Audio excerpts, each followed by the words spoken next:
പിന്നെ മലക്കൾ എന്ത് ചെയ്യും?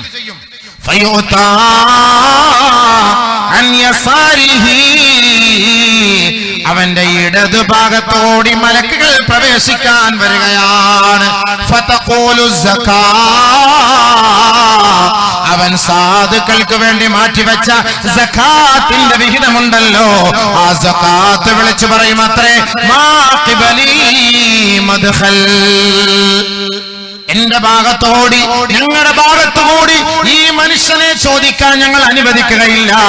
ഇവൻ ദുനിയാവിൽ അവന്റെ സാമ്പത്തികമായ ഹക്ക് നിറവേറ്റിയവനാണ്. ദുനിയാവിൽ അവന്റെ സമ്പത്തിന്റെ ഒരു ഭാഗം അവൻ നിറവേറ്റിയവനാണ്, സക്കാത്ത് കൊടുത്തവനാണ്. അതുകൊണ്ട് അവനെ ശിക്ഷിക്കാൻ ഞങ്ങൾ അനുവദിക്കില്ല, ഇതിലേക്ക് വരാനും ഞങ്ങൾ സമ്മതിക്കൂല. പിന്നെ മലക്കൾ എങ്ങോട്ട് പോകും? കാലിന്റെ ഭാഗത്തേക്ക് പോകും. മുകളിൽ പറ്റൂല, വലത് പറ്റൂല, ഇടത് പറ്റൂല, തലയുടെ ഭാഗത്തൊന്നും പറ്റൂല. പിന്നെ എങ്ങോട്ടാ പോവാ? കാലിന്റെ ഭാഗത്തേക്ക്. അവന്റെ കാലിന്റെ ഭാഗത്തുകൂടി വരാൻ ശ്രമിക്കുമ്പോ ആ കാലിന്റെ ഭാഗത്ത് കൂടിക്കിടക്കുന്ന നന്മകൾ ഏതെല്ലാമാണ്? ഫിഅലുൽ ഖൈറാത്തി വൽ ഇഹ്സാനി വൽ മഅറൂഫി വസ്സിലാ. ഈ നന്മകൾ അവൻ കുടുംബ ബന്ധം ചേർത്ത നന്മകൾ, സാധുക്കളുടെ കണ്ണുനീരൊപ്പിയ നന്മകൾ, പാവപ്പെട്ടവർക്ക് അത്താണിയും അശരണർക്ക് ആലംബഹീനർക്ക് ആശ്വാസ കേന്ദ്രവുമായ ഈ മനുഷ്യൻ, ഈ നന്മകൾ മുഴുവനും ഇവന്റെ കാലിന്റെ ഭാഗത്ത് കൂടി കിടക്കുകയാണ്. ആ നന്മകൾ വിളിച്ചു പറയുകയാണ്, മാ ഖിബലി മദ്ഖൽ, ഞങ്ങളുടെ ഭാഗത്തുകൂടെ ഈ മനുഷ്യനെ ചോദിക്കാൻ അനുവദിക്കുകയില്ല. അതുകൊണ്ട് ഞങ്ങൾ ഈ മനുഷ്യനെ വേദനിപ്പിക്കുവാനോ ശിക്ഷിക്കുവാനോ ഞങ്ങൾ സമ്മതിക്കുകയില്ല. എന്ത് സുഖം, ഇത്ര ഒരു നന്മ ചെയ്തിട്ട് മരിച്ചുപോയാൽ എന്ത് സുഖം. അള്ളാഹു അങ്ങനെ മരിക്കാൻ തൗഫീഖ് തരട്ടെ, അങ്ങനെ നന്മകൾ ചെയ്ത് മരിക്കാൻ തൗഫീഖ് തരട്ടെ. അപ്പൊ ദൂരെ മാറി നിന്നിട്ട് മലക്കുകൾ ചോദിക്കും അത്രേ. അള്ളാഹുവിന്റെ തീരുമാനപ്രകാരം ഞങ്ങൾ വന്നതാണ്. ഓരോ ദാസന്മാരെ ഞങ്ങൾ ചോദിക്കേണ്ട ബാധ്യത ഞങ്ങളുടെ ബാധ്യതയാണ്. അതുകൊണ്ട് ഞങ്ങൾ ഒന്ന് ചോദിച്ചു കൊള്ളട്ടെ. അദ്ദേഹത്തോട് ഇരിക്കാൻ പറയും, ഒന്ന് എഴുന്നേക്കണം, ഒന്ന് ഇരിക്കണം. എന്നിട്ട് ചോദിക്കും വളരെ ലളിതമായ ശൈലിയിൽ, വളരെ വേഗത്തിൽ, ആരാണ് റബ്ബ്, ആരാണ് നബി, ഏതാണ് ദീന്, അതൊക്കെ വളരെ വളരെ ലളിതമായ രീതിയിൽ ചോദിക്കും. എല്ലാത്തിനും അദ്ദേഹം മറുപടി പറയും. എല്ലാത്തിനും അദ്ദേഹം മറുപടി പറയുമ്പോ മലക്കുകൾ വിളിച്ചു പറയും,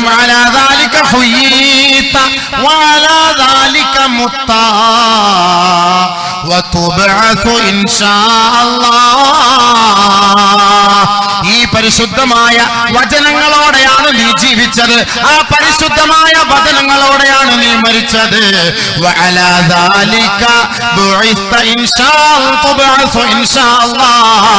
ഇനി ഇതേ അവസ്ഥയിൽ തന്നെയായിരിക്കും നീ അല്ലാഹുവിന്റെ ദർബാറിലേക്ക് ഉയർന്നു വരിക. അതുകൊണ്ട് ഇനി നിന്നെ ശിക്ഷിക്കാൻ ഞങ്ങളില്ല. നീ ഉറങ്ങണേ, സ്വസ്ഥമായി ഉറങ്ങണേ. പുതുമണവാളനും മണവാട്ടിയും ഉറങ്ങുന്നത് പോലെ ഈ മണ്ണറയ്ക്കുള്ളിൽ ഉയർത്തെഴുന്നേൽപ്പിന്റെ ദിവസം വരെ ഈ മണ്ണറയിൽ നീ ഉറങ്ങണേ. മലക്കളുടെ പരിപാടിക്ക് പോകും. പിന്നെ ആള് നല്ല ഉറക്കാണ്, ഒന്നും അറിയുന്നില്ല, പിന്നെ ഒന്നും അറിയില്ല. ഈ നന്മകൾ മുഴുവനും ആ ഖബറിലേക്ക് എത്തുകയാണ്. വെറുതെയാണോ നിസ്കരിക്കുന്നത്? ഇപ്പൊ നിസ്കാരം ഇല്ലാത്തവൻ എവിടേക്കാ പോവാ? നോമ്പെടുക്കാത്തവൻ എവിടേക്കാ പോവാ? സക്കാത്ത് കൊടുക്കാത്തവൻ എവിടേക്കാ പോവാ? കുടുംബ ബന്ധം മുറിച്ചവൻ എവിടേക്കാ പോവുക? കുടുംബ ബന്ധം മുറിച്ചിട്ട് മിണ്ടാവലി ഇബാദത്തും ഒക്കെ ആയിട്ട് നടക്കും, അവർക്കും ഒരു ഗുണമില്ല. കുടുംബ ബന്ധം മുറിച്ചിട്ട് ഇബാദത്തും ഒന്നുമില്ല, ഇബാദത്തുമായി കഴിഞ്ഞുകൂടുന്നവർ സ്വന്തക്കാരെയും ബന്ധക്കാരെയും അവഗണിച്ചുകൊണ്ട്, അവരെ കണ്ടാൽ ചിരിക്കാതെ സംസാരിക്കാതെ, നമ്മൾ മരണപ്പെടാൻ തയ്യാറാണ്. ഞാൻ മരിച്ചാലും, ചില ആളുകളുടെ വാശിയാണ്, ഞാൻ മരിച്ചാലും എന്റെ മയ്യത്തവനെ കാണിക്കരുത്. എത്ര വലിയ കടുപ്പ വാക്കുകളാണ്, എത്ര വലിയ കടുപ്പത്തിന്റെ വാക്കുകളാണ്. അഊദുബില്ലാഹി, അല്ലാഹു കാത്തുരക്ഷിക്കട്ടെ. അങ്ങനെ ഒരു വാക്ക് പറയാൻ പാടുണ്ടോ? ഞാൻ മരിച്ചാലും എന്റെ മയ്യത്തവനെ കാണിക്കരുതെന്ന് പറയാൻ ആർക്കാണ് അവകാശം? ആർക്കാണ് അവകാശം? എന്റെ സുഹൃത്തുക്കളെ, സഹോദരങ്ങളെ, എത്ര വലിയ നന്മകൾ ചെയ്താലും മിണ്ടാതെ നമ്മൾ മരണപ്പെട്ടു പോയാൽ ആ ഖബറിൽ നമുക്കൊരു ഗുണം ഉണ്ടാവുകയില്ല.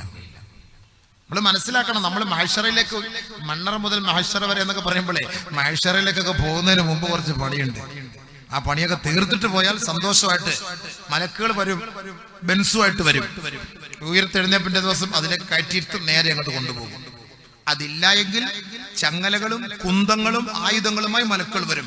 നമ്മളെ ഇടങ്ങറാക്കി കുത്തി വലിച്ച് കീറി വേദനിപ്പിച്ചു കൊണ്ടുപോകും. രണ്ട് പല കോലങ്ങളാണ്. സല്ലല്ലാഹു അലൈഹി വസല്ലമ തങ്ങൾ പരിശുദ്ധമായ മദീന പള്ളിയിൽ ഇരിക്കുന്ന സമയത്ത് മുആദ് ബിൻ ജബൽ റളിയല്ലാഹു തആല അൻഹു ഓടി വരികയാണ്. മുആദ് ബിൻ ജബൽ റളിയല്ലാഹു തആല അൻഹു ഓടി വരികയാണ്. അല്ലാഹുവിന്റെ റസൂലേ സല്ലല്ലാഹു അലൈഹി വസല്ലം ഒരായത്ത് ഇറങ്ങിയിട്ടുണ്ട്. ബക്കറ്റൊക്കെ എടുത്തുകൊണ്ട് വെച്ചിരിക്കുന്നത് എടുക്കാനുള്ള പ്ലാനാണോ? ബക്കറ്റ് എടുത്ത് ഇനിയിപ്പോൾ ഉസ്താദിന് പറഞ്ഞില്ല എന്ന് വേണ്ട, വേണമെങ്കിൽ ഒന്ന് എടുത്തു. ആളിലൊക്കെ ചിലപ്പോൾ എഴുന്നേറ്റൊക്കെ പോകുമ്പോൾ ഇവർക്കൊരു മനസ്സിനകത്ത് ടെൻഷനാണ്. ഇസ്മായിൽ ജബ്ബാർ സാഹിബ് അല്ലേ ഉണ്ട്, ഇവിടെ മുതൽ ബക്കറ്റ് ഇങ്ങനെ കറക്കി അവിടെ വരെ കൊണ്ടുവച്ചു. സംഭവം എങ്ങനെയാണത് പറയിപ്പിക്കാൻ അറിയിക്കാൻ വേണ്ടി എന്തായാലും ഒന്ന് എടുത്തോ. ഇൻഷാ അല്ലാഹ് നമ്മള് നല്ല നിയത്തോടു കൂടി എല്ലാവരും ഈ പറഞ്ഞതുപോലെ ഖബറിന്റെ ശാന്തിയും സമാധാനം. എന്റെ കയ്യിൽ പൈസ ഞാൻ സാധാരണ എടുത്ത് വെക്കുന്നതാണ്, മറന്നുപോയി. ഒരു 100 രൂപ ഇട്ടോളി. നമ്മുടെ കാതറിച്ചാൽ 100 രൂപയുടെ പോക്കറ്റ് എടുത്തില്ല, എല്ലാ വണ്ടിയിലാണ്. അല്ലെങ്കിൽ നിങ്ങൾ എല്ലാവരും ഈ വാളിന് വരുമ്പോൾ പേസ് മാറ്റി വെച്ചിട്ടേ വരുള്ളല്ലോ അല്ലേ? എല്ലാവരും ഈ പേസ് മാറ്റി വെച്ചിട്ടേ വരുള്ളൂ അല്ലേ? സുഹൃത്തുക്കളെ, കാര്യമായി നമ്മൾ നല്ല നിയത്തോടെ ഈ 10 രൂപ 20 രൂപയുടെ അല്ലേ ദയവിച്ച് പ്ലീസ്. ഒരു 100 രൂപ ഇടാൻ നിങ്ങൾക്ക് കപ്പാസിറ്റി ഇല്ലെങ്കിൽ നിങ്ങൾ ഇടണ്ട. ഇൻഷാ അല്ലാഹ് ഏറ്റവും കുറഞ്ഞൊരു 100 രൂപ എങ്കിൽ നമ്മൾ ഇടണ്ടേ. എന്താ ഈ 10 രൂപ 20 രൂപ ആർക്ക് വേണ്ടിയിട്ടാണ്? നിങ്ങളുടെ ഒരു മയ്യത്ത് പൊതിയാൻ വേണ്ടി വില കുറഞ്ഞ തുണി വാങ്ങാൻ നിങ്ങളുടെ മക്കൾ വന്നാൽ നിങ്ങൾ തയ്യാറാകുമോ? നിങ്ങൾ സമ്മതിക്കോ? വില കുറഞ്ഞ തുണി വാങ്ങാൻ, ഒരു മയ്യത്ത് പൊതിയാൻ? വാപ്പ മരിക്കുന്ന സമയത്ത് ഏറ്റവും നല്ല തുണിയും നല്ല അത്ര നല്ല നിലയിൽ വേണം നടക്കാൻ. വില കൂടിയ വസ്തുക്കളെ കൊണ്ടായിരിക്കും, എല്ലാം കൊണ്ടും. അതൊരു ദീനിന്റെ കാര്യം, ഒരു നല്ല കാര്യം, ഒരു നല്ല ഉദ്ദേശം, ഖബറിന്റെ നന്മയ്ക്ക്. ഇത്രയും നമ്മളിപ്പോ പറയുന്നതല്ലേ, ഖബറിന്റെ നന്മയ്ക്ക് വേണ്ടി നമ്മൾ പറയുമ്പോൾ ഇൻഷാ അല്ലാഹ് നമ്മൾ ആ ഒരു നിയ്യത്തോടു കൂടി തന്നെയായിരിക്കണം. അൽഹംദുലില്ലാഹ് 3333 രൂപ ഒരു സഹോദരൻ പ്രാർത്ഥിക്കാൻ വേണ്ടി അല്ലാഹു സുബ്ഹാനഹു വ തആല അദ്ദേഹത്തിന്റെ നിയ്യത്ത് ഖബൂലാക്കി കൊടുക്കുമാറാകട്ടെ. അല്ലാഹു സുബ്ഹാനഹു വ തആല അദ്ദേഹത്തിന്റെ ഉദ്ദേശങ്ങളെ നിറവേറ്റി കൊടുക്കുമാറാകട്ടെ. എല്ലാ വിഷമങ്ങളെയും പ്രയാസങ്ങളെയും അല്ലാഹു മാറ്റി കൊടുക്കുമാറാകട്ടെ. അദ്ദേഹം ഏതൊരു ഉദ്ദേശമാണോ ഈ സദഖ കൊണ്ട് ഉദ്ദേശിച്ചത്, അല്ലാഹു ആ സദഖ പരിപൂർണതയിലേക്ക് എത്തിച്ചു കൊടുക്കുമാറാകട്ടെ. ആരെങ്കിലും ഈ നല്ല നിയ്യത്തിന് വേണ്ടി സദഖകൾ ചെയ്യുമ്പോൾ ഇൻഷാ അല്ലാഹ്, ഞാൻ പ്രസംഗം നിർത്തിയിട്ടില്ല കേട്ടോ, പ്രസംഗം നിർത്തിയിട്ടില്ല. അപ്പൊ ഇടയ്ക്ക് ഇങ്ങനെ ഈ ബക്കറ്റ് വിരിവ് ഇടയ്ക്ക് വരുമ്പോൾ, ഞാനിപ്പോ ഇനി അടുത്ത് പറയാൻ പോകുന്നതെന്ന് പറഞ്ഞു കഴിഞ്ഞാൽ ഖബറിൽ നിന്ന് ഇങ്ങനെ ഉയർത്തെഴുന്നേൽപ്പിക്കപ്പെടുന്ന രംഗങ്ങളാണ്. മണ്ണറ മുതൽ മഹ്ശറ വരെ എന്നൊക്കെ പറയുമ്പോൾ ഇനിയിപ്പോൾ അതാണല്ലോ, മണ്ണറ മാത്രം കൊണ്ട് നിർത്തിയിട്ട് കാര്യമില്ലല്ലോ. മണ്ണറ മുതൽ മഹ്ശർ വരെ അതിലിട്ടോ വെച്ചാൽ ഞാൻ ദ്വാരക്കാം, അതിലിട്ടോ. 1000 രൂപ. അൽഹംദുലില്ലാഹ്. അല്ലാഹുവേ പടച്ചവനെ നീ ഖബൂലാക്കണേ. അല്ലാഹുവേ നീ ദീർഘായുസ്സ് കൊടുക്കണേ. റഹ്മാനെ നീ ആഫിയത്ത് നിലനിർത്തണേ. അല്ലാഹുവേ ആരോഗ്യം നിലനിർത്തണേ. പടച്ചവനെ ഇബാദത്തുകളിൽ നീ ആനന്ദം നൽകണേ. അല്ലാഹുവേ. ബഹുമാനമുള്ള സഹോദരങ്ങളെ, അൽഹംദുലില്ലാഹ് നമ്മുടെ ഈ പരിപാടിക്ക് വേണ്ടി ഞാൻ പ്രസംഗം നിർത്തിയിട്ടില്ല കേട്ടോ. ഞാനിപ്പോൾ ഒരു 10 മിനിറ്റ് നിങ്ങൾ പിരിച്ചാലും ചോദിച്ചാലും ഞാൻ കുറച്ചുകൂടെ പറയും. നല്ലതുപോലെ പറയണം എന്നുള്ളത് നമ്മുടെ നിയത്താണ്. ഇപ്പൊ അവര് പറയുമ്പോൾ സംഘാടകർ ഇപ്പൊ അവരുടെ ജോലിക്കാരനും തൊഴിലാളിയായിട്ട് വന്നല്ലേ നമ്മള്. അപ്പൊ മുതലാളി പറയുമ്പോൾ നമ്മൾ കേൾക്കാതിരിക്കാൻ പറ്റൂലല്ലോ. പ്രസംഗ തൊഴിലാളികളാണ് ഞങ്ങള്. അപ്പൊ ഞങ്ങളിങ്ങനെ വരുമ്പോ ഞങ്ങളോട് പിരിക്കണമെന്നൊക്കെ പറഞ്ഞാൽ പിരിച്ചേ പറ്റുള്ളൂ. ലേലം വിളിക്കണമെന്ന് പറഞ്ഞാൽ ലേലം വിളിച്ചേ പറ്റുള്ളൂ. അല്ലെങ്കിൽ ഇപ്പൊ വലിയ പ്രശ്നങ്ങളാണ്. ഭൂരി പിടിച്ച് പെട്ടെന്ന് പോകാൻ പറ്റില്ല. കാസർഗോഡ് നമ്മുടെ നാട് വരെ പോകണമെങ്കിൽ 600 കിലോമീറ്ററാണ്. അപ്പൊ അതുകൊണ്ട് നമ്മുടെ പാസ്പോർട്ട് ഇഖാമ എല്ലാം അവരുടെ കയ്യിലാണ്. അപ്പൊ അതുകൊണ്ട് എല്ലാവരും ഇൻഷാ അല്ലാഹ്, അതുകൊണ്ട് നമുക്ക് ഇൽമു പറയാന്നുള്ളത് നമ്മുടെ ഹക്ക്, നമ്മുടെ ദഅവത്തിൽപ്പെട്ട കാര്യമാണ് ഇൻഷാ അല്ലാഹ്. അപ്പൊ അത് നമ്മൾ കുറച്ചുകൂടെ പറയും. നമ്മള് മണ്ണറ മുതൽ മഹ്ശറ വരെ, മഹ്ശറയിലേക്ക് നമ്മൾ പോയിട്ടില്ല.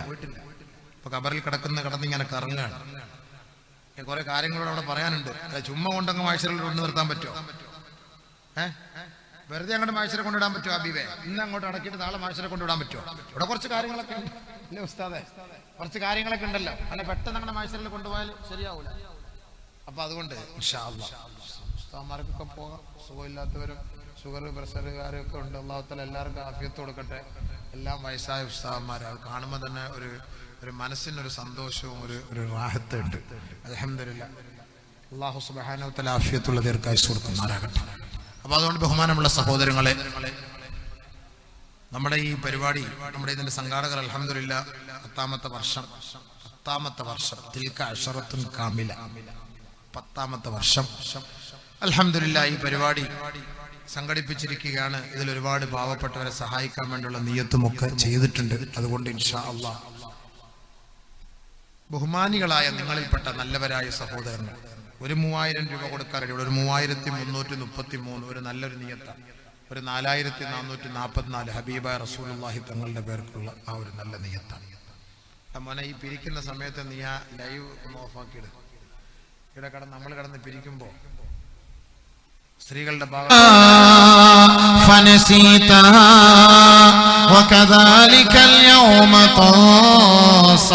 എന്താണ് സഹോദരങ്ങളെ, ഞാൻ ദുആ ചെയ്യാം.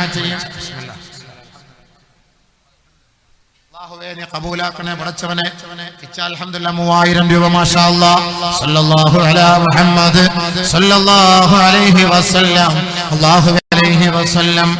اللهم صل على محمد يا ربي صل عليه وسلم. അല്ലാഹുവേ, പടച്ചവനെ, കരുണയുള്ള നാഥാ, റഹ്മാനായ അല്ലാഹ്, ആ സഹോദരന്മാരുടെ ഉദ്ദേശങ്ങളെ നിറവേറ്റി കൊടുക്കണേ പടച്ചവനെ. വിഷമങ്ങളെ മാറ്റിക്കൊടുക്കണേ അല്ലാഹുവേ. പ്രയാസങ്ങളെ ദൂരീകരിക്കണേ റബ്ബേ. രോഗങ്ങൾക്ക് ശിഫ നൽകണേ അല്ലാഹ്. ഖബറിൽ ശാന്തിയും സമാധാനവും നൽകണേ റബ്ബേ. ഭർത്താവിന് സുഖമില്ല, ദുആ ചെയ്യാൻ 1111 നാദാ. ഷാഫിയായ അല്ലാഹ്, വാഫിയായ അല്ലാഹ്, മുആഫിയായ അല്ലാഹ്, ആ സഹോദരന്റെ ശാരീരികമായ മാനസികമായ രോഗങ്ങളെ പരിപൂർണമായി നീ ശിഫയാക്കണേ അല്ലാഹുവേ. ഈമാനോടെ മരണസമയത്ത് മരിക്കാൻ ഒരു സഹോദരൻ 2222 രൂപ. ഖബർ കേട്ടപ്പോ ആ സഹോദരനെങ്കിലും ഒരു മാറ്റം ഉണ്ടായി. സഹോദരിയാണോ? ആ സഹോദരനൊന്നുമില്ല, സഹോദരിയൊന്നുമില്ല. അതാ പോട്ടെ. അൽഹംദുലില്ലാ, സഹോദരി ആയിക്കോട്ടെ. നല്ല നിയ്യത്ത്, മാഷാ അല്ലാഹ്. അതെന്തൊരു വലിയ മനസ്സാന്നറിയോ. ദുനിയാവും വേണ്ട, ഒന്നും വേണ്ട, മരിക്കുമ്പോ ഈമാനോടെ മരിച്ചാൽ മതിയല്ലോ. ഈമാനോടെ മരിച്ചാൽ ഇതെല്ലാടെ കിട്ടുമല്ലോ. ഖബറിലേക്ക് അങ്ങ് കിട്ടുന്ന സാധനമാണല്ലോ ഇതെല്ലാം. വ്യക്തമായ ഖുർആന്റെ ആയത്ത് ഇറങ്ങിയപ്പോ ഇന്ന യൗമൽ ഫസ്ലി കാന മീഖാതാ يوم ينفخ في الصور فتأتون أفواجا وفتحت السماء فكانت أبوابا وسيرت الجبال فكانت سرابا إن جهنم كانت مرصادا للطاغين مآبا لابثين فيها عقابا لا يذوقون فيها بردا ولا شرابا إلا حميما وغساقا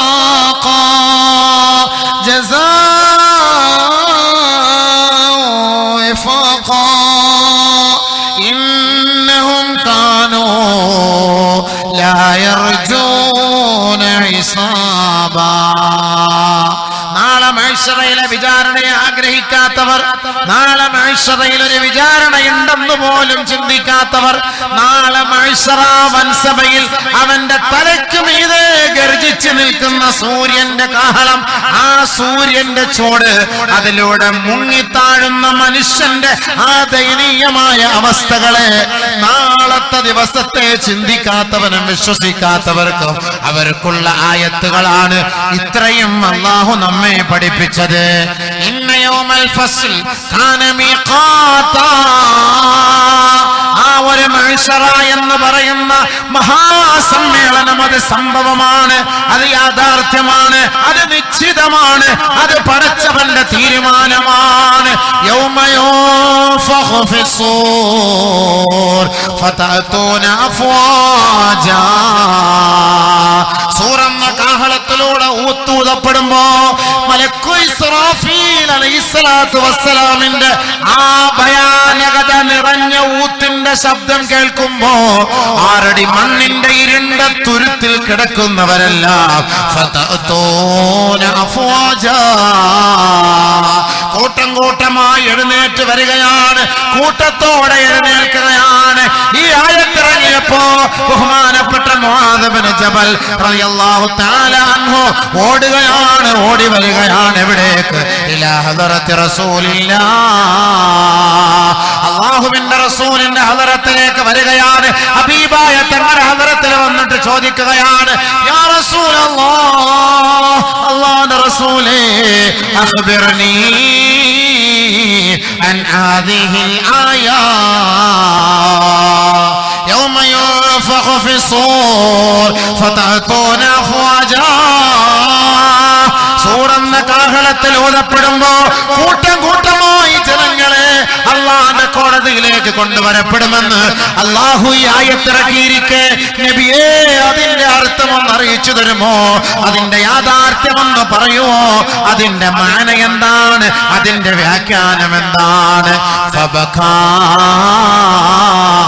റസൂലുള്ളാഹി സ്വല്ലല്ലാഹു അലൈഹി വസല്ലമ ബുകാൻ ശദീദാ ഹത്താ ബതല്ലത് ലിഹ്യതുഹു. അല്ലാഹുവിന്റെ റസൂലിന്റെ മുന്നിൽ ഈ ആയത്തിന്റെ അർത്ഥം അറിയാൻ വന്ന മുആദ് ഇബ്നു ജബൽ റളിയല്ലാഹു അൻഹുവിനെ നോക്കിക്കൊണ്ട് ഹബീബായ തങ്ങൾ പൊട്ടിക്കരയുകയാണ്. നിർത്താത്ത കരച്ചിലാണ്, കണ്ണുനീരുകൊണ്ട് ശരീരം കുതിരുകയാണ്, വസ്ത്രം കുതിരുകയാണ്. തന്റെ മുബാറക്കായ ദാടി രോമങ്ങളിലൂടെ താഴേക്ക് ഇറ്റിറ്റ് വീഴുകയാണ്. ആദരവായ റസൂലുള്ളാഹി തങ്ങൾ വിങ്ങിപ്പൊട്ടി കരയുകയാണ്. ഈ ആയത്തിന്റെ അർത്ഥം കേട്ടുകൊണ്ട് കരയുകയാണ്. അല്ലാഹുവിന്റെ റസൂൽ സല്ലല്ലാഹു അലൈഹി വസല്ലമ തങ്ങൾ കുറെ കരഞ്ഞതിന് ശേഷം ബഹുമാനപ്പെട്ട മുആദ് ഇബ്നു ജബലിനോട് പറയുകയാണ്, യാ മുആദ്, സഅൽത അൻ അംറിൻ അളീം, നീ ചോദിച്ചതൊരു വല്ലാത്ത ചോദ്യമാണ് മുആദ്, നീ ചോദിച്ചതൊരു വല്ലാത്ത ചോദ്യമാണ് മുആദ്. അതേ മുആദേ, എന്റെ ഉമ്മത്തികളെ ഖബറിൽ നിന്ന് ഉയർത്തെഴുന്നേൽപ്പിക്കപ്പെടുന്നത് 12 കോലങ്ങളിലാണ്, 12 വിഭാഗങ്ങളായിട്ടാണ്. ഓരോ വിഭാഗങ്ങളും പല പല കോലത്തിലാണ് മുആദ്, പല കോലത്തിലാണ് മുആദ്. ആദരവായ റസൂലുള്ളാഹി തങ്ങൾ ആ ഉയർത്തെഴുന്നേൽപ്പിക്കപ്പെടുന്നതിന്റെ കോലത്തെ ഓർത്തിട്ടാണ് ഹബീബായ തങ്ങൾ കരഞ്ഞത്. റസൂൽ കരഞ്ഞുപോയി. 12 ഭാഗങ്ങളായി, വിഭാഗങ്ങളായി മണ്ണറയിൽ നിന്ന് മഹ്ശറയിലേക്ക് ഉയർത്തെഴുന്നേൽപ്പിക്കപ്പെടുകയാണ്. പന്നിയുടെ കോലത്തിലുള്ള രൂപമാണ് അല്ലാഹുവിന്റെ റസൂൽ സല്ലല്ലാഹു അലൈഹി വസല്ലമ തങ്ങൾ കണ്ടത്. യുബഅസൂന ഫീ ഖുബൂരിഹിം, ഒരു കൂട്ടരെ ഖബറിൽ നിന്ന് ഉയർത്തെഴുന്നേൽപ്പിക്കപ്പെടുന്നത് ഫീ സൂറത്തിൽ ഖനാസീർ, പന്നികളുടെ കോലത്തിലാണ്, പന്നികളുടെ രൂപത്തിലാണ്. നഊദു ബില്ലാഹ്, നഊദു ബില്ലാഹ്, നഊദു ബില്ലാഹ്. പന്നികളുടെ കോലത്തിൽ ഒരു വിഭാഗം ആളുകളെ ഖബറുകളിൽ നിന്ന് ഉയർത്തെഴുന്നേൽപ്പിക്കപ്പെടുമെന്ന് ആദരവായ റസൂലുള്ളാഹി തങ്ങൾ പറഞ്ഞപ്പോ ബഹുമാനപ്പെട്ട മുആദ് ഇബ്നു ജബൽ റളിയല്ലാഹു തആല അൻഹു ചോദിക്കുകയാണ്, നബിയേ, നബിയേ, അതിനുള്ള കാരണം എന്താണ് യാ റസൂലല്ലാഹ്? അതിനുള്ള കാരണം എന്താണ് യാ ഹബീബല്ലാഹ്? ഹബീബായ റസൂലുള്ളാഹി സ്വല്ലല്ലാഹു അലൈഹി വസല്ലമ തങ്ങൾ പറയുകയാണ്, അല്ലാഹുവിന് വേണ്ടി സുജൂദ് ചെയ്യാത്ത തലകളാണ്, അവരുടെ കോലം മറിക്കപ്പെടുകയാണ്, അവരുടെ മുഖത്തിന്റെ പാപം മാറ്റപ്പെടുകയാണ്.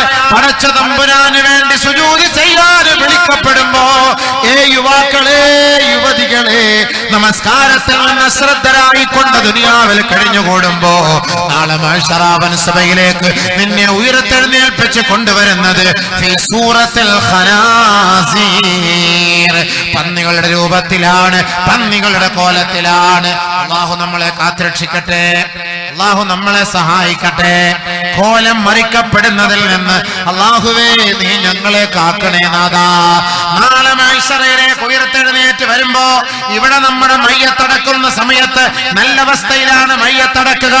മൂക്കില് പഞ്ഞി വെച്ച് താടി കൂട്ടിക്കെട്ടി കർപ്പൂരവും സുഗന്ധദ്രവ്യങ്ങളും പൂശിക്കൊണ്ട് സന്തോഷത്തോടെ കബറിലേക്ക് ഇറക്കി വെക്കുന്ന മയ്യത്ത് അത് നാളെ ഉയർത്തെഴുന്നേൽപ്പിന്റെ നാളിൽ ഉയർന്നു വരുന്നത് പന്നികളുടെ കോലത്തിലാണ്. അല്ലാഹ് അതിനുള്ള കാരണം എന്താണ്? ഹബീബായ തങ്ങളെ ഓർത്തുകൊണ്ടാണ് കരഞ്ഞുപോയത്. നബിയുനാ റസൂലുള്ളാഹി തങ്ങൾ പറയുകയാണ്, അവരുടെ തല അല്ലാഹ്ക്കു വേണ്ടി കുനിക്കാത്തവരത്രേ. സുജൂദ് ചെയ്യൂല. നമ്മളെയൊക്കെ ആരെങ്കിലും പന്നീന്ന് വിളിച്ചാൽ നമുക്ക് ഇഷ്ടപ്പെടുമോ?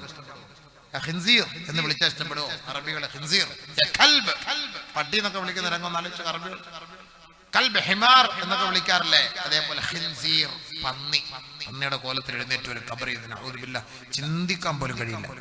അള്ളാഹ് നിഷിദ്ധമാക്കിയ സാധനമാണ്. തിന്നാനോ തൊടാനോ അതിനെ കാണുമ്പോൾ തന്നെ ഈ ഉമ്മത്തിനൊരു നികൃഷ്ടതയാണ്. അതിനെ കാണുമ്പോൾ തന്നെ പന്നി. ഇന്നലെ ഞാൻ പ്രസംഗിച്ചത് പന്നിക്കുന്നിലാണ്. ആ സ്ഥലത്തിന്റെ പേര് പന്നിക്കുന്നാണ്. പന്നി അപ്പൊ പേര് തന്നെ. എന്നിട്ട് അവർ ആ പേര് മറ്റേ ജബലുൻ നൂർ എന്നാക്കി. മാഷാ അല്ലാഹ്, ജബലുൻ നൂർ എന്നാക്കി, നല്ല പേരാക്കി, നൂറ് കൊണ്ട്. കാരണം അവിടെ മൊത്തം ഉൽമത്തായിരുന്നു, ഇരുട്ടായിരുന്നു. അപ്പൊ അങ്ങനെ പന്നികളൊക്കെ കയറി ഇറങ്ങുന്ന ഒരു കുന്നായിരിക്കാം. അതുകൊണ്ട് അത് മാറ്റിയിട്ട് ഇപ്പൊ ജബലുൻ നൂറാക്കി. നൂറിന്റെ പർവ്വതം, പ്രകാശത്തിന്റെ പർവ്വതം. അവിടെയൊക്കെ മസ്ജിദും മദ്രസകളും ഒക്കെ വന്നപ്പോ അവിടെ വലിയ പ്രകാശമായി. അപ്പൊ പന്നിയുടെ കോലത്തിൽ ഉയർത്തെഴുന്നേൽപ്പിക്കും. നബിതങ്ങളുടെ ഉമ്മത്തുകളെ അങ്ങനെ ഉയർത്തെഴുന്നേൽപ്പിക്കുമെന്ന് ജിബ്രീൽ പറഞ്ഞത് കൊണ്ടാണ് നബി സല്ലല്ലാഹു അലൈഹി വസല്ലമ തങ്ങൾ അത് കരഞ്ഞുപോയത്. ആദരവായ റസൂലുള്ളാഹി സ്വല്ലല്ലാഹു അലൈഹി വസല്ലമ തങ്ങളെ ജിബ്രീൽ അലൈഹിസ്സലാത്തു വസ്സലാം മിഅ്റാജിന്റെ രാവിലെ കൊണ്ടുപോയപ്പോ ഒരു വിഭാഗം ആളുകളെ കാണിച്ചു കൊടുക്കുകയാണ്. നബിയേ, അവരിലേക്കൊന്ന് നോക്കണേ ഹബീബേ. ആരാണവർ? ഒരു വിഭാഗത്തിന്റെ അരികിലേക്ക് ഹബീബായ തങ്ങളെ കൊണ്ടുപോവുകയാണ്. അവരുടെ തല വലിയ പാറക്കല്ല് കൊണ്ട് എറിഞ്ഞു പൊട്ടിക്കുകയാണ്. വലിയ വലിയ പാറക്കല്ലുകൾ കൊണ്ട് എറിഞ്ഞു പൊട്ടിക്കുകയാണ്. അങ്ങനെ എറിഞ്ഞു പൊട്ടിക്കുകയാണ്. വീണ്ടും അതേപോലെ പഴയതുപോലെ രൂപപ്പെടുത്തുകയാണ്. പിന്നെയും എറിഞ്ഞു പൊട്ടിക്കുകയാണ്. ബഹുമാനപ്പെട്ട ജിബ്രീൽ അലൈഹിസ്സലാത്തു വസ്സലാം അല്ലാഹുവിന്റെ പ്രവാചകനെ കാണിച്ചു കൊടുത്തപ്പോ നബിയുനാ റസൂലുള്ളാഹി തങ്ങൾ ചോദിക്കുകയാണ്, മൻ ഹൗലാ യാ ജിബ്രീൽ?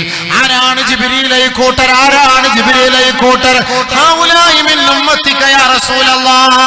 നബിയേ, ഇതവിടുത്തെ ഉമ്മത്തികളാണ് നബിയേ.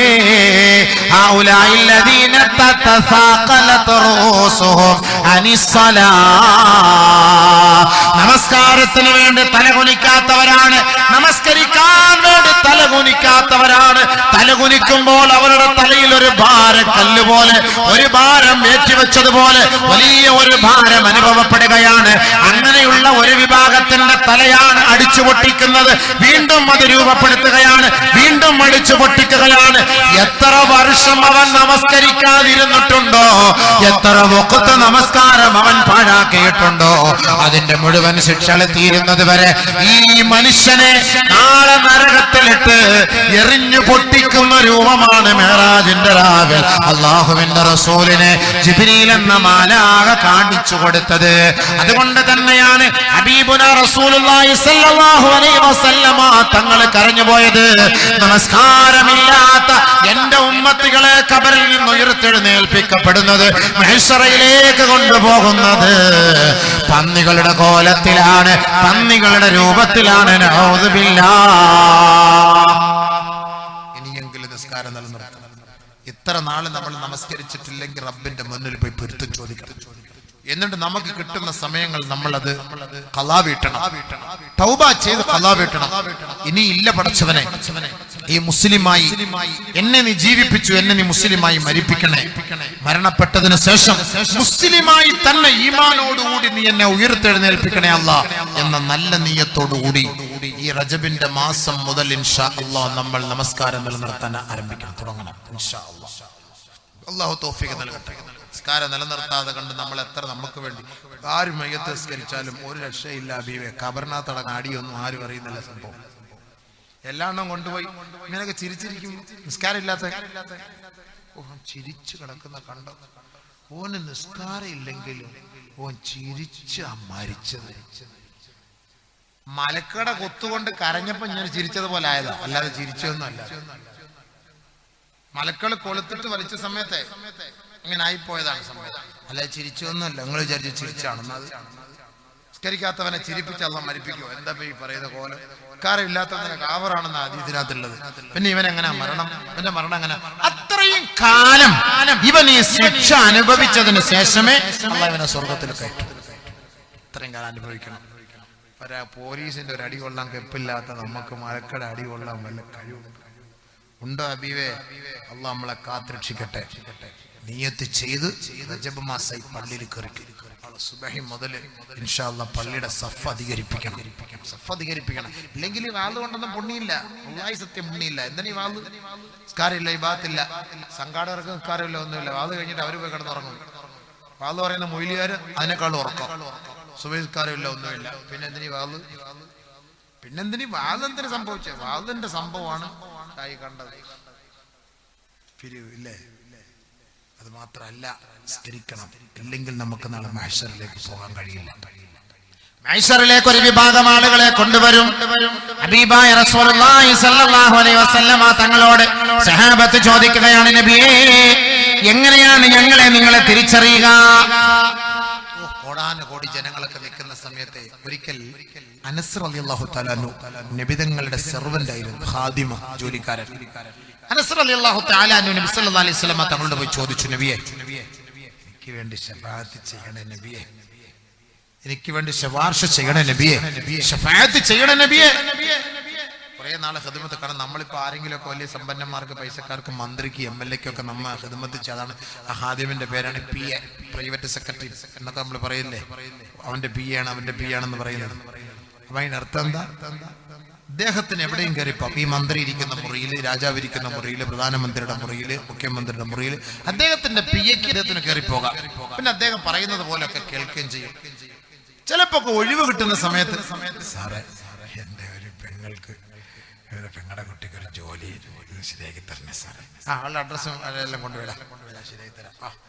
PA പറഞ്ഞപ്പോ ക്ലിയർ ആയില്ലേ സംഭവം?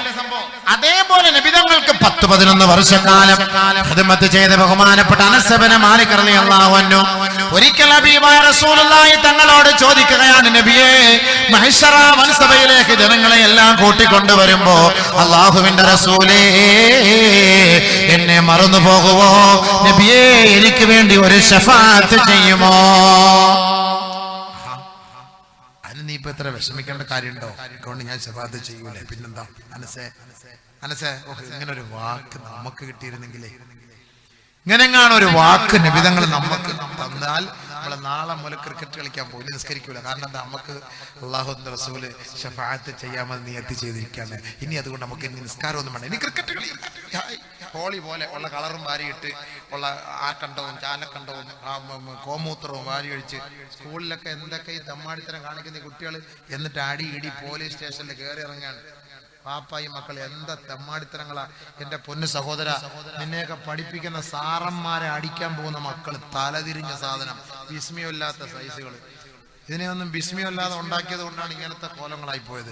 അധ്യാപകന്മാരെ, ഹരീശ്രീ പഠിപ്പിക്കുന്ന അധ്യാപകന്മാരെ, നിനക്ക് എന്ന അക്ഷരം പഠിപ്പിച്ചിരുന്ന അധ്യാപകന്മാരെ അടിക്കാൻ പോവാണ് ഇന്നത്തെയൊക്കെ ദിവസത്തിൽ നമ്മുടെ ഈ നാട്ടിൽ നടന്ന സംഭവങ്ങൾ. എന്തപ്പ ഇത്? എവിടെ ഇവ നന്നാവുന്ന ഈ പറഞ്ഞത്? എന്ത് ഗുരുത്വം വിറ്റ് അപ്പം നിന്നെയൊക്കെ പഠിപ്പിക്കുന്ന സാറന്മാരെ പ്രേമിക്കാണ്. ശിഷ്യം പോയിട്ട് ടീച്ചറെ പ്രേമിക്കുന്നത്. എന്ത് കാലൊക്കെ പടച്ചവരെ, ഇത് എന്ത് കാലപ്പ അബീവേ. ഒരു ചങ്ങാതിയെടുത്ത് ചോദിച്ചും പറയണ കണക്കെന്താ? കണക്ക് സാർ, എന്റെ കണക്ക് സാറ് ഗർഭിണിയായിരുന്നു. ഞങ്ങള് കണക്ക് പഠിക്കുമ്പോ വയറിലോട്ടാണ് നോക്കിക്കൊണ്ടിരുന്നത്, ബോഡി നോക്കാറില്ല. ഒരു ചങ്ങാതി പറയാ, ഒരു സർവ്വസാധാരണമായിട്ട് പറയാ. ടീച്ചർമാരെ എങ്ങനെയാ ഒന്ന് ആലോചിച്ചു. ഇവനെങ്ങനെ ഗുരുത്വം കിട്ടും? എങ്ങനെയാ ഗുരുത്വം കിട്ടുക? ഇവരെ കൊണ്ടുപോയി നമ്മുടെ അധ്യാപകന്മാരെ അറസ്റ്റ് ചെയ്ത് വെക്കുക, റൂമിൽ പൂട്ടിയിടുക. അധ്യാപകന്മാരിരിക്കുന്ന കസേരയില് കോമ്പസ് കൊണ്ട് കുത്തി വെക്കുക. കോമ്പസ് അടിയിലോട്ട് ഇരിക്കും.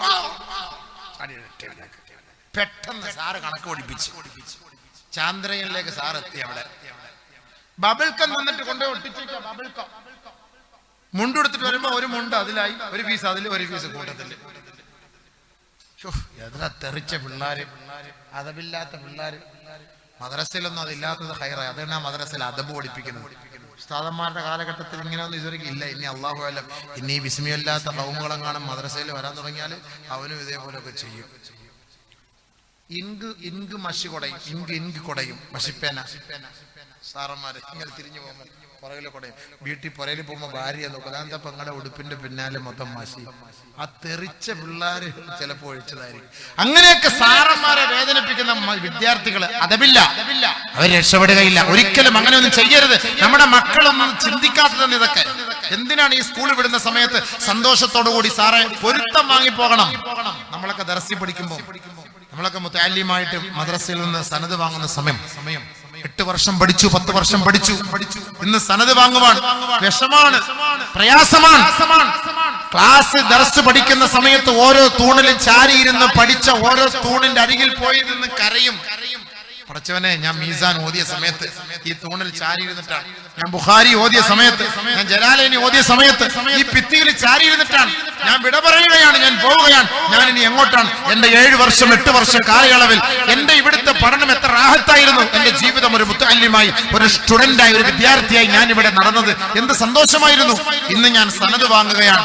ആ സനത് വാങ്ങുന്നതിന്റെ തലേ ദിവസം ഉസ്താദുമാരെ പോയി റൂമിൽ പ്രത്യേകമായി കാണും. അസ്സലാമു അലൈക്കും ഉസ്താദ്, പൊരുത്തം തരണം. 8 വർഷം പഠിപ്പിച്ച ഉസ്താദ് ഒരുപാട് അടിച്ചു കാണും, ഒരുപാട് പട്ടിണി കിട്ടു കാണും, ഒരുപാട് പീഡിപ്പിച്ച് കാണും, വെളിയിൽ ഇറക്കി നിർത്തി കാണും, വെയിൽ കൊള്ളിപ്പിച്ച് കാണും. അതൊക്കെ സംഭവിച്ചത് തന്നെ. പക്ഷേ ആ 7ാമത്തെ വർഷം നാളെ സനത് വാങ്ങുമ്പോൾ ഉസ്താദെ മാപ്പ് ചെയ്യണം, ഉസ്താദെ മാപ്പ് ചെയ്യണം. എത്ര ഉസ്താദുമാര് പഠിപ്പിച്ചിട്ടുണ്ട്? ആ ഉസ്താദുമാരോട് പോയി മാപ്പ് ചോദിച്ചിട്ടാണ് പിറ്റേ ദിവസം ആ ഉസ്താദിന്റെ കയ്യിൽ നിന്ന് സനത് വാങ്ങുന്നത്. നീ പോയി ദഅവത്ത് ചെയ്തോ, നീ പോയി ഇമാമത്ത് നിന്നോ, നീ പോയി മുദർരിസായിക്കോ, നീ പോയി മുഅല്ലിമായിക്കോ എന്ന് അവരുടെ മനസ്സുകൊണ്ട് സന്തോഷത്തോടുകൂടി തന്നുവിടുന്ന ആ ഒരു ഷഹാദ, ആ ഒരു സമ്മതപത്രം, ആ ഒരു സർട്ടിഫിക്കറ്റുമായിട്ടാണ് നമ്മൾ പുറത്തേക്ക് ഇറങ്ങേണ്ടത്. അതല്ലാതെ നിന്നെ 10ാം ക്ലാസ് വരെ പഠിപ്പിച്ച സാറന്മാരുടെ മേൽ നിങ്ങൾ ആവശ്യമില്ലാത്ത കളറും കോരി ഒഴിച്ച് അവരെ ചെരുപ്പൂരി അടിച്ചിട്ട് ആക്ഷേപിച്ചിട്ട് ആ സാറിന്റെ മനസ്സ് നൊന്താണ് ഈ വിദ്യാർത്ഥി മിത്രങ്ങളെ നിങ്ങൾ സ്കൂളിൽ നിന്ന് ഇറങ്ങിപ്പോകുന്നതെങ്കിൽ ജീവിതകാലത്തിലൊന്നും നീ ഗുണം പിടിക്കാൻ പോകുന്നില്ല. ജീവിതകാലത്ത് ഗുണം പിടിക്കൂല. അത് ഏത് ഹിന്ദു സാറായാലും ശരി, ക്രിസ്ത്യാനി സാറായാലും ശരി, ഇനി ഏത് സാറായാലും ശരി, മുസ്ലിമായ സാറായാലും ശരി, നിന്നെ പഠിപ്പിച്ച അധ്യാപകന്റെ കാലിൽ വീണ് നീ പൊരുത്തം ചോദിക്കണം. എന്നാലേ നിനക്ക് ഭാവിയിൽ വിജയമുണ്ടാവും. ഇവിടത്തെ സ്കൂളിൽ നടന്ന സംഭവം എന്താ? നമ്മുടെയൊക്കെ സ്കൂളിൽ എന്താ? മുസ്ലിം സ്കൂളിൽ പോലും കഞ്ചാവ് കച്ചവടം, മുസ്ലിം സ്കൂളുകളിൽ പോലും. നമ്മൾ വിശ്വസിച്ച് മുസ്ലിം സ്കൂളിൽ നമ്മുടെ മക്കളെ വിടാൻ പറ്റുമോ? നമ്മുടെ ഇപ്പൊ ഇരട്ടീച്ച പോയാ അവിടെ ഉണ്ടാ അങ്ങേരെ എന്നോ ഇതെടുത്തിട്ടുണ്ട്. ഇത് തന്നെ സമരം, ഇയാൾക്ക് ഇത് തന്നെ സമരം. ഇപ്പൊ നോക്കിയാൽ ഫേസ്ബുക്കിലും വാട്സാപ്പിലും ഒക്കെ ഇത് തന്നെ. അയാൾക്ക് പിന്നെ കഞ്ചാവ് കൊടുക്കാൻ വേണ്ടി പരിശ്രമിക്കും ആൾക്കാർ. കഞ്ചാവിനെതിരെ പടപ്പരുത്. അങ്ങേരെ എങ്ങനെ കഞ്ചാവ് കൊടുത്ത് കിടത്താനുള്ള ഞാൻ നോക്കുന്നത്. അപ്പൊ അദ്ദേഹം ഇങ്ങനെ ഇതിനു വേണ്ടി ശബ്ദിക്കാണ്. ഓരോ സ്ഥലത്ത് ഓരോ ഏരിയയിലും പോകുമ്പോൾ നമ്മുടെ ഉമ്മത്താണ്, നമ്മുടെ മുസ്ലിം ഉമ്മത്തുകളാണ് ഇതിന്റെ പിന്നിൽ അടിമകളായി കഴിയുന്നത്.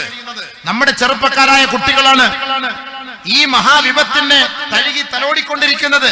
മാതാപിതാക്കൾ ഉണരണം. ഇതൊന്നും വാളുകൊണ്ട് മാത്രം തീരുകയില്ല. അദ്ദേഹം ഇതിനു വേണ്ടി പാടുപെടുകയാണ്. പാപം ഇരട്ടി മുഹമ്മദ് അല്ലാഹു ദീർഘായുസ്സ് കൊടുക്കട്ടെ. നമുക്കൊക്കെ അദ്ദേഹത്തിന്റെ രൂപവും ശൈലിയും ഒക്കെ കാണുമ്പോൾ നമുക്കൊക്കെ ഒരു ചിരി വരും. പക്ഷെ അദ്ദേഹം കരഞ്ഞുകൊണ്ട് ഗദ്ഗതത്തോടുകൂടി ഞാൻ താമസിക്കുന്ന റൂമിൽ വന്നിട്ട് പറഞ്ഞു, ഇവിടുത്തെ ഓരോ അവസ്ഥകൾ ശരിയാണ്. ഞാനും മീഡിയയിലൂടെ കണ്ടിട്ടുണ്ട് അദ്ദേഹത്തിന്റെ ആ വാക്ക്. ആ സമയത്ത് ഉറക്ക പ്രഖ്യാപിക്കുന്ന ഒരു പ്രഖ്യാപനമുണ്ട്, എനിക്കാരെയും പേടിയില്ല, എന്റെ റബ്ബിനെ അല്ലാതെ എനിക്ക് പേടിയില്ല. മാഷാ അല്ലാഹ്, ആ ഒരു വാക്ക് ഒരു മഹത്തായ ഒരു വാക്കാണ്. അവിടെ അല്ലാഹുവിന്റെ സഹായം ഉണ്ടാകും. മൂസാ നബി അലൈഹി സ്വലാത്തു വസ്സലാമിനെ ഫറോവയും കൂട്ടർ ഓടിച്ചപ്പോൾ പറഞ്ഞ വാക്ക് ഇന്ന റബ്ബി മഈ സയഹ്ദീൻ, എന്റെ റബ്ബി എന്റെ കൂടെ ഉണ്ട്, അല്ലാഹ് എനിക്ക് വഴി കാണിച്ചു തരും. മൂസ വിജയിച്ചു, ഫറോവ പരാജയപ്പെട്ടു. ആ വിജയം, അതാണ് വിജയം. അതുകൊണ്ട് നമ്മുടെ മക്കളെ നമ്മളിവിടെ സംരക്ഷിക്കണം, നോക്കണം. സ്കൂളിലേക്ക് രാഷ്ട്ര പരീക്ഷയ്ക്ക് വിടുമ്പോ പറയണം, മോനെ സ്കൂളിൽ പോയി വഴക്കുണ്ടാക്കാനോ പ്രശ്നമുണ്ടാക്കാനോ നിൽക്കരുത്. പരീക്ഷ കഴിഞ്ഞാൽ ഉടനെ നീ വീട്ടിലേക്ക് മടങ്ങി വരണം. സാറന്മാരുടെ പൊരുത്തം വാങ്ങണം. ഇതൊക്കെയാണ് ഉസ്താദുമാരോടുള്ള പൊരുത്തം എന്ന് പറഞ്ഞത്. എന്നാലേ നമുക്ക് ഗുരുത്വം കിട്ടുള്ളൂ. ആ ഗുരുത്വം ഉണ്ടെങ്കിൽ മാത്രമേ ഇതേപോലെ നമുക്ക് ദഅവത്ത് ചെയ്യാനും നമുക്ക് ജനങ്ങളുടെ മുന്നിൽ ഒരു നിലയും ഒരു വിലയും ഉണ്ടാകാൻ ഇതൊക്കെയാണ് ഒരു കാരണം. അതുകൊണ്ട് നബി സല്ലല്ലാഹു അലൈഹി വസല്ലമ തങ്ങൾ പറഞ്ഞത് ബഹുമാനമുള്ള സഹോദരങ്ങളെ, 10-40 ദിവസം നമുക്ക് അവധിയുണ്ട്. നമ്മുടെ മക്കളെ ഏതെങ്കിലും ഒരു വെക്കേഷൻ ക്ലാസ് കൊടുത്ത് മദ്രസകളിൽ കൊണ്ട് നമസ്കാരം പഠിപ്പിക്കണേ, ഖുർആൻ പഠിപ്പിക്കണേ, ഹദീസ് പഠിപ്പിക്കണേ, ഇൽമു പഠിപ്പിക്കണേ. ഇൽമു പഠിപ്പിച്ചുകൊണ്ട് അതബുള്ളവരാക്കി മാറ്റണേ. എന്റെ മക്കൾ നമുക്ക് വേണ്ടി ദുആ ചെയ്ത ദുആയാണ് അല്ലാഹുവിന്റെ ദർബാറിൽ സ്വീകാര്യമായത്. അതുകൊണ്ട് നാളെ നമസ്കാരമില്ലാതെ മരണപ്പെട്ടു പോയാൽ ആ ഖബറിൽ കിടന്ന് കാലങ്ങളോളം ശിക്ഷകൾ അനുഭവിക്കേണ്ടി വരും. പടച്ചവൻ നമ്മളെ കാത്തുരക്ഷിക്കുമാറാകട്ടെ. അപ്പോ ബഹുമാനപ്പെട്ട അനസ് ഇബ്നു മാലിക് റളിയല്ലാഹു അൻഹു നബിയുനാ റസൂലുള്ളാഹി തങ്ങളോട് ചോദിക്കുകയാണ്, അല്ലാഹുവിന്റെ റസൂലേ, എനിക്ക് വേണ്ടി ശുപാർശ ചെയ്യുമോ നബിയേ? ആദരവായ റസൂലുള്ളാഹി തങ്ങൾ പറഞ്ഞു, നിനക്ക് വേണ്ടി ഞാൻ ശഫാഅത്ത് ചെയ്യാം. ബഹുമാനപ്പെട്ട അനസ് ഇബ്നു മാലിക് റളിയല്ലാഹു അൻഹു കേട്ടിട്ട് പുറകോട്ട് പോയില്ല. അനസ് ഇബ്നു മാലിക് റളിയല്ലാഹു അൻഹു വീണ്ടും ചോദിക്കുകയാണ്, ഐന തുലുബുക യാ റസൂലല്ലാഹ്? അല്ലാഹുവിന്റെ റസൂലേ, നാളെ മഹാസമ്മേളനമാണ്, മഹ്ശറ വൻസഭ. ഈ ലോകത്തെ കോടാനുകോടി ജനങ്ങളെയും മൃഗങ്ങളെയും പക്ഷിപർവാദികളെയും ഒരുമിച്ച് കൂട്ടപ്പെടുന്ന മഹാസമ്മേളന നഗരിയിൽ ഐന അത്ലുബുക യാ റസൂലല്ലാഹ്? ഐന അത്ലുബുക യാ റസൂലല്ലാഹ്? അങ്ങയെ ഞാൻ എവിടെയാണ് അന്വേഷിക്കുക നബിയെ? എവിടെയാണ് അന്വേഷിക്കുക നബിയെ? ആദരവായ റസൂലുള്ളാഹി തങ്ങൾ പറയുകയാണ്, അനസേ ഉത്ലുബ്നി അവല മാ തത്ലുബ്നി ഇൻദ സിറാത്ത്. ആദ്യമായി നീ എന്നെ അന്വേഷിക്കേണ്ട സ്ഥലം സിറാത്തിന്റെ ഓരത്താണ് അനസേ. എന്റെ ഉമ്മത്തികളെ സിറാത്ത് എന്ന പാലത്തിലൂടെ കയറുന്ന സമയത്ത് ഞാൻ അവിടെ ഉണ്ടാകും. അല്ലാഹുവിനോട് ഞാൻ ദുആ ചെയ്യും, പടച്ചവനെ, അല്ലാഹുമ്മ സബ്ബിത് അഖ്ദാമ ഉമ്മത്തി അല സിറാത്തിൽ മുസ്തഖീം. അല്ലാഹുവേ, എന്റെ ഉമ്മത്തികളുടെ സിറാത്ത് എന്ന പാലത്തിലൂടെ എന്റെ ഉമ്മത്തികളുടെ പാദങ്ങൾ എടുത്തു വെക്കുന്ന സമയത്ത് എന്റെ ഉമ്മത്തികളെ നീ വഴുതി വീണ് നരകത്തിന്റെ അടിത്തട്ടിലേക്ക് തള്ളിയിടരുതേ പടച്ചവനെ. എന്റെ ഉമ്മത്തികളുടെ പാദത്തെ നീ സിറാത്ത് എന്ന പാലത്തിൽ ഉറപ്പിച്ചു നിർത്തണേ അല്ലാഹ്. എന്റെ ഉമ്മത്തികൾക്ക് വേണ്ടി എന്റെ ഹബീബായ തങ്ങളെ ദുആ ചെയ്യുകയാണ്. ഈ ഉമ്മത്തികൾക്ക് വേണ്ടി ദുആ ചെയ്യുകയാണ്. നബിയുനാ റസൂലുള്ളാഹി സ്വല്ലല്ലാഹു അലൈഹി വസല്ലമ തങ്ങളെ ധിക്കരിച്ചുകൊണ്ട് നബി തങ്ങളുടെ സുന്നത്തിനെ പിൻപറ്റാതെയും അല്ലാഹുവിന്റെ റസൂലിന് വേണ്ടി സ്വലാത്ത് ചൊല്ലാതെയും ഹബീബായ തങ്ങളെ പഠിപ്പിച്ച മാർഗത്തിൽ നിന്ന് വ്യതിചലിച്ചുകൊണ്ട് ദുനിയാവിൽ ജീവിക്കുകയും ചെയ്യുന്ന ധിക്കാരികളെ, നിങ്ങൾക്ക് വേണ്ടിയിട്ടാണ് ലോകത്തിന്റെ നേതാവ് ദുആ ചെയ്യുന്നത്. അല്ലാഹുവേ, എന്റെ ഉമ്മത്തികളെ ഈ സിറാത്തിൽ നീ ഉറപ്പിച്ചു നിർത്തണേ അല്ലാഹ്. അനസ്, നീ അവിടെ വന്ന് നോക്കിയാൽ മതി, എന്നെ അവിടെ നിനക്ക് കാണാം. വീണ്ടും അനസ് റളിയല്ലാഹു തആല ചോദിച്ചു, വലമൽഖക യാ റസൂലല്ലാഹ്? നബിയെ, സിറാത്തിന്റെ അരികിൽ അങ്ങയെ ഞാൻ കണ്ടില്ലെങ്കിലോ? അവിടെ ഞാൻ കണ്ടില്ലെങ്കിൽ നമ്മളോടൊക്കെ 2 ചോദ്യം ചോദിച്ചാൽ ദേഷ്യം കയറും. നമ്മളോടൊക്കെ 2 ഉസ്താദെ ഒരു ഡേറ്റ് തരണേ ഉസ്താദെ. ആ ഇൻഷാ അല്ലാഹ് പോയിട്ട് വിളിക്കുക കേട്ടോ. ആ ഓക്കെ. പിന്നെ വന്നിട്ട് സാറേ എപ്പോ വിളിക്കണം ഉസ്താദെ? എടോ വിളിയെന്നല്ലേ പറഞ്ഞ, പിന്നെ എപ്പോ വിളിക്കണം, ഏത് സമയത്ത് വിളിക്കണം, ഞങ്ങൾ വിളിക്കണമെന്ന് വിളിയെന്ന് പറഞ്ഞ നമ്മുടെ ശൈലി അങ്ങനെ. വിളിക്കണമെന്ന് പറഞ്ഞാൽ എപ്പോഴെങ്കിലും വിളിച്ചോണം, കിട്ടുന്നവരെ വിളിച്ചോണം. നബി സല്ലല്ലാഹു അലൈഹി വസല്ലം തങ്ങളോട് വീണ്ടും അനസ് ചോദിച്ചു, ഐന അത്ലുബുക യാ റസൂലല്ലാഹ്? വലം അൽഖക ഇൻദ സിറാത്ത്? സിറാത്ത് എന്ന പാലത്തിന്റെ അരികിൽ അങ്ങില്ലെങ്കിലോ ഞാൻ എവിടെ അന്വേഷിക്കും? നബിയുനാ റസൂലുള്ളാഹി തങ്ങൾ പറഞ്ഞു, ഇൻദൽ മീസാൻ. നന്മ തിന്മകൾ തൂക്കുന്ന സ്ഥലത്ത് എന്നെ കാണാം. അവിടെ ഞാൻ വന്നു നിൽക്കും സഹാബ. അനസേ, ഞാൻ അവിടെ കാണും. എന്റെ ഉമ്മത്തുകളുടെ നന്മ തിന്മകൾ തൂക്കുന്ന സമയത്ത് അല്പം വല്ലതും കുറവ് വന്നു പോയാൽ എന്റെ ഉമ്മത്തുകൾക്ക് വേണ്ടി ശഫാഅത്ത് ചെയ്യാൻ, അവരെ സഹായിക്കാൻ ഞാൻ അവിടെ കാണും. അനസേ, നോക്കണേ, സല്ലല്ലാഹു അലൈഹി വസല്ലം തങ്ങൾക്ക് ഒരു ATM കാർഡ് അല്ലാഹു കൊടുത്തിട്ടുണ്ട്. ഹദീസിൽ ഒരു ബത്താഖ, ഒരു കാർഡ് കൊടുത്തിട്ടുണ്ട് അല്ലാഹുവിന്റെ റസൂലിന്. അങ്ങനെ ആ കാർഡ് എന്റെ ഉമ്മത്തികളുടെ നന്മ തിന്മകൾ തൂക്കുന്ന സമയത്ത് എന്തെങ്കിലും ഒക്കെ ഒരു ചെറിയ കുറവ് വന്നാൽ ATM കാർഡ് എടുത്തിട്ട് കൊടുക്കും. അങ്ങനെ അതിൽ ഭാരം കൂടും, അവരെ സ്വർഗ്ഗത്തിലേക്ക് എത്തിക്കും. ഏതെങ്കിലുമൊക്കെ നിലയിൽ ഈ ഉമ്മത്തിനെ രക്ഷപ്പെടുത്താൻ കഴിയുമെങ്കിൽ നബി തങ്ങളെ രക്ഷപ്പെടുത്തും. അതാണ് അല്ലാഹുവിന്റെ റസൂലിന്റെ സ്വഭാവം സല്ലല്ലാഹു അലൈഹി വസല്ലം. അവിടെ നോക്കിയാൽ മതി കേട്ടോ അനസ്, അവിടെ നോക്കിയാൽ മതി, ഞാൻ അവിടെ കാണും. വീണ്ടും അനസ് റളിയല്ലാഹു തആല അങ്ങോട്ട് മാറിയിട്ട് ചോദിച്ചു, വലമൽഖക ഇൻദൽ മീസാൻ? മീസാനിൽ അങ്ങയെ ഞാൻ കണ്ടില്ലെങ്കിലോ നബിയേ? ഹബീബായ റസൂലുള്ളാഹി സ്വല്ലല്ലാഹു അലൈഹി വസല്ലമ തങ്ങൾ പറയുകയാണ്, യാ നസൂ ഉത്ലുബ്നി ഇൻദ ഹൗളി, എന്റെ ഹൗലിന്റെ അരികിലേക്ക് നീ വന്നാൽ മതി, ഞാൻ അവിടെ തന്നെ കാണും, അവിടെ നിന്ന് ഞാൻ മാറുകയില്ല. ഈ മൂന്നാലൊരു സ്ഥലത്ത് അനസേ ഞാൻ കാണും അനസേ, അതുകൊണ്ട് നീ വിഷമിക്കണ്ട, പ്രയാസപ്പെടേണ്ടതില്ല. എന്റെ ഉമ്മത്തികളെ കാണാൻ, എന്റെ ഉമ്മത്തികളെ ദാഹിച്ച് അവശരായി എന്നിലേക്ക് ഓടി വരുമ്പോ